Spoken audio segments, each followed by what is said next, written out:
El viento del desierto de Qumrán soplaba como un lamento antiguo. Entre las dunas, un joven escriba llamado Matatías, descendiente de sacerdotes levitas, descubrió una cueva sellada por siglos. En su interior, encontró vasijas rotas, fragmentos de papiros y un pergamino que parecía arder desde dentro con una luz dorada. Era un texto que comenzaba con una frase estremecedora: «Este es el Evangelio de la voz, aquel que habló en el silencio antes del principio». Matatías sintió un escalofrío. No había leído esas palabras en ninguna sinagoga, ni en los rollos de Isaías, ni en los libros de Moisés. Aquello era algo prohibido, un eco de lo que jamás debió ser contado.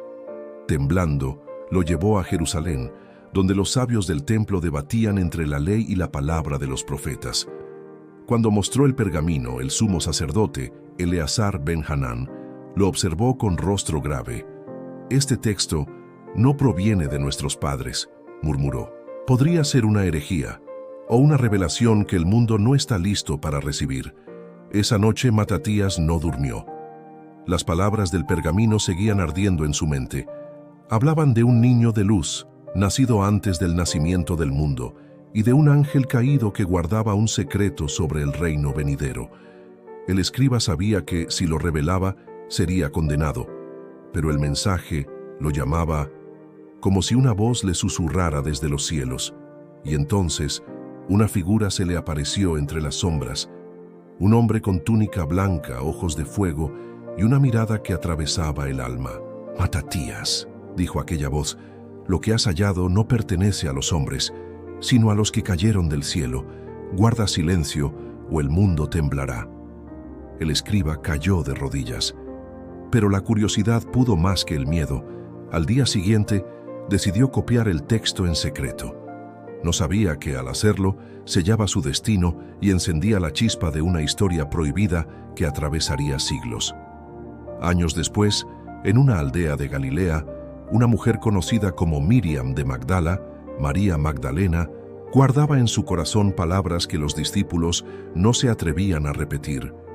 Ella decía haber recibido enseñanzas de su maestro cuando los demás dormían. Enseñanzas sobre la luz que habita en el interior del alma y sobre un reino que no estaba arriba ni abajo, sino dentro del hombre. Los discípulos la escuchaban con desconfianza. Pedro, airado, la reprendió. «¿Por qué habríamos de creer que el maestro te habló a ti y no a nosotros?» María no respondió. En su mirada había compasión, pero también un fuego que no podía apagarse. Esa noche, cuando todos dormían, tomó un pequeño cofre de madera.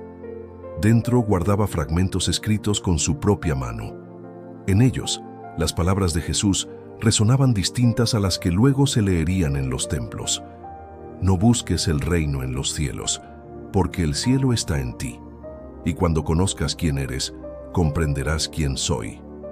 Años después, esos fragmentos desaparecerían, perseguidos por la nueva iglesia naciente, que temía lo que no podía controlar. Pero María sabía que su testimonio era más que letra, era revelación. Mientras los hombres escribían sobre milagros y juicios, ella escribía sobre intimidad espiritual. Mientras los evangelistas hablaban del reino venidero, ella hablaba del reino interior. Y en secreto, algunos discípulos copiaban su texto, temiendo que el tiempo lo borrara. Entre ellos estaba un joven llamado Tomás, quien también afirmaba haber oído palabras que no se incluyeron en los rollos oficiales. Jesús habló de una puerta invisible que solo el que escucha puede cruzar, decía. Tomás y María compartieron sus textos y juntos escondieron sus rollos en una gruta, temiendo a los perseguidores romanos y a la sombra de su propia iglesia. Nadie sabía entonces que siglos después, esos escritos serían hallados en Nag Hammadi, revelando otra versión del Evangelio. Un relato donde Jesús no solo predicaba al mundo, sino al alma. El nombre de Judas Iscariote ha sido sinónimo de traición por 2 milenios. Pero, ¿y si la historia fuera diferente? En un texto perdido durante siglos, Judas no era el enemigo, sino el elegido para cumplir una misión que nadie más entendió. Un escrito encontrado entre los escombros de Egipto lo llama el discípulo más cercano al Maestro. Cuenta que una noche antes de la Pascua, Jesús llevó a Judas aparte. Bajo la luz de una luna silenciosa, le habló en voz baja: «Amigo, haz lo que has venido a hacer, pues solo a través de tu entrega se cumplirá la voluntad del Padre». Judas, confundido, respondió: «¿Por qué yo, Señor? ¿Por qué cargar con la culpa del mundo?». Jesús lo miró con ternura: «Porque solo aquel que comprende el sacrificio puede soportar la condena. Y tú, Judas, has comprendido». Aquel evangelio, oculto durante siglos, narraba que Judas no traicionó por monedas, sino por obediencia, que su entrega fue necesaria para que el Hijo del Hombre ascendiera a la gloria. Un acto de dolor y de fidelidad incomprendida. Pero la Iglesia no podía aceptar tal versión. Convertir al traidor en instrumento de redención era demasiado peligroso. Así, los textos fueron prohibidos, los escribas silenciados y los copistas ejecutados. Aún así, algunos fragmentos sobrevivieron. Uno de ellos decía: «El maestro me pidió que lo entregara, y al hacerlo, vi la luz de su rostro apagarse y renacer en mí». ¿Y si Judas fue el más fiel de todos? ¿Y si su traición fue, en realidad, el acto supremo de obediencia? En esa paradoja nace el misterio del Evangelio de Judas, un texto que desafía la fe, el dogma y la historia, recordándonos que no todo lo que fue perdido debía permanecer oculto. Siglos después, cuando Roma ya había abrazado el cristianismo, un monje llamado Teófilo de Antioquía descubrió en una biblioteca destruida un rollo sin título, escrito en letras arameas y griegas mezcladas. Su encabezado decía: «El Evangelio del Silencio, palabras no dichas del Maestro». Teófilo comenzó a traducirlo, y lo que encontró lo dejó sin aliento. El texto hablaba de un tiempo antes del Génesis, cuando la palabra aún no había sido pronunciada. Hablaba de un Cristo eterno, no nacido en Belén, sino manifestado desde la eternidad, y de una guerra celestial entre el silencio y la voz. Allí, el silencio era el principio de todas las cosas, y Dios, al romperlo con su palabra, creó el universo. Pero el texto advertía que un día el silencio volvería, y los hombres tendrían que recordar cómo escucharlo. El Evangelio terminaba con una frase inquietante: «Cuando el último de los justos calle y el mundo escuche en su interior, entonces volverá el Hijo del Hombre, no por los cielos, sino desde dentro del corazón». Teófilo, conmovido, quiso mostrarlo a sus superiores, pero al hacerlo fue acusado de herejía. El texto desapareció, quemado junto con los pergaminos gnósticos, y su nombre fue borrado de los registros. Solo sobrevivió una copia, escondida por un discípulo que lo amaba como a un tesoro. Ese discípulo lo llevó a las montañas del Sinaí, jurando que un día el mundo volvería a oír la voz del silencio. Desde Qumrán hasta Nag Hammadi, desde el mar de Galilea hasta las montañas del Sinaí, los ecos de los evangelios perdidos siguen resonando. Son voces que desafían al tiempo, susurros de una verdad más profunda que la letra escrita. Quizás no eran enemigos del evangelio conocido, sino complementos, recordatorios de que la fe también habita en lo que no se dice, y tal vez, entre las arenas del desierto, aún duerma un pergamino que espera ser hallado. Un texto que revele que el reino de Dios nunca estuvo perdido, solo oculto en el corazón del hombre. Los evangelios apócrifos y los evangelios perdidos no buscan destruir la fe, sino ampliarla.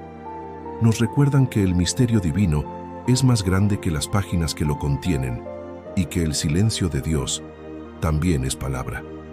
Matatías, el escriba que halló el primer pergamino, representa al buscador eterno. No es un rebelde ni un santo. Es el hombre común que, entre el ruido del mundo, siente una voz interior que lo llama a mirar más allá de lo visible. El desierto donde encuentra el pergamino no es solo un paisaje, es símbolo del alma vacía que anhela respuestas. Y aquí comienza la primera gran enseñanza. Quien busca la verdad debe estar dispuesto a perderlo todo, incluso su certeza. Matatías comprendió que la fe no consiste en repetir lo aprendido, sino en atreverse a escuchar lo que aún no ha sido dicho. Por eso, cuando la voz le dice, guarda silencio o el mundo temblará, no le advierte de un peligro físico, sino espiritual. El conocimiento que se oculta en el silencio puede iluminar o consumir. Cada generación tiene su Matatías, hombres y mujeres que descubren una verdad incómoda, un secreto que desafía las estructuras, y la historia se repite. El sistema los teme, los llama herejes, los silencia. Pero el silencio nunca destruye la verdad, solo la prepara para renacer con más fuerza. María Magdalena, en los textos apócrifos, no es la mujer pecadora que muchos recuerdan, sino la discípula iluminada. Su evangelio no habla de milagros externos, sino del reino interior, de esa chispa divina que habita en cada alma. Ella representa lo femenino de la revelación, la intuición frente al dogma, la experiencia frente al poder, y en su figura se encierra una verdad olvidada. El verdadero templo de Dios no está hecho de piedra, sino de conciencia. Mientras los hombres discutían sobre leyes y jerarquías, María hablaba del alma y del amor como caminos hacia la divinidad. Por eso fue silenciada, porque su palabra ponía en peligro los cimientos del poder, porque recordaba que no se necesita mediador entre el hombre y lo divino. La historia de María nos recuerda que las verdades más grandes casi siempre nacen del susurro y la compasión, no de los tronos ni los púlpitos, y que lo que el mundo llama herejía, a menudo es solo la verdad adelantada a su tiempo. De todos los personajes, quizás ninguno sea tan trágico y profundo como Judas Iscariote. Durante siglos fue el traidor, el villano, el maldito. Pero los evangelios perdidos lo muestran como algo más. Un alma elegida para cumplir un acto que ningún otro pudo soportar. El evangelio de Judas no exculpa su traición, la transforma en sacrificio consciente. Y aquí se encuentra una paradoja divina. ¿Puede la traición ser parte del plan de redención? ¿Puede el que entrega al Salvador ser, al mismo tiempo, instrumento de su gloria? La respuesta no es teológica, sino espiritual. El bien y el mal, en la escala humana, son opuestos, pero en la escala divina pueden entrelazarse como los hilos de un mismo tapiz. Judas cargó con el peso del odio eterno, pero quizás lo hizo con amor. Quizás, como dijo el Maestro, solo quien comprende el sacrificio puede soportar la condena.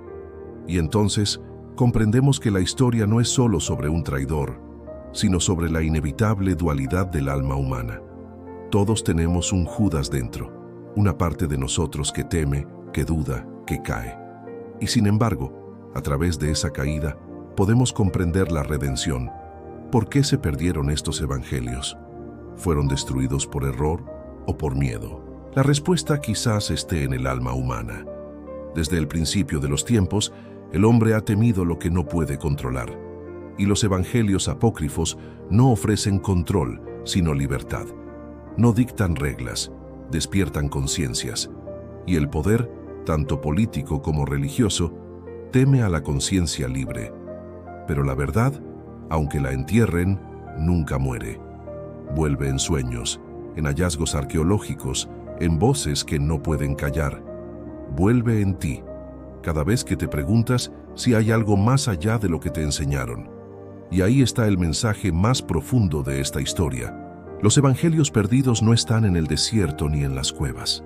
Están dentro de ti, en cada duda, en cada silencio, en cada acto de amor que desafía el miedo. La religión, cuando se vuelve rígida, mata la curiosidad espiritual. Pero la fe auténtica no teme preguntar, porque sabe que la verdad no se ofende ante las preguntas. Los evangelios perdidos nos enseñan a tener una fe que busca, que no se conforma, que no teme el misterio. Jesús, en muchos de esos textos, no pide adoración sino comprensión. No exige sacrificios sino autoconocimiento. Nos invita a descubrir que el reino de Dios no se conquista, se reconoce. Y esa es quizás la mayor revolución espiritual. No buscar a Dios en los cielos, sino recordarlo dentro. No esperar que descienda desde lo alto, sino permitir que despierte desde lo profundo.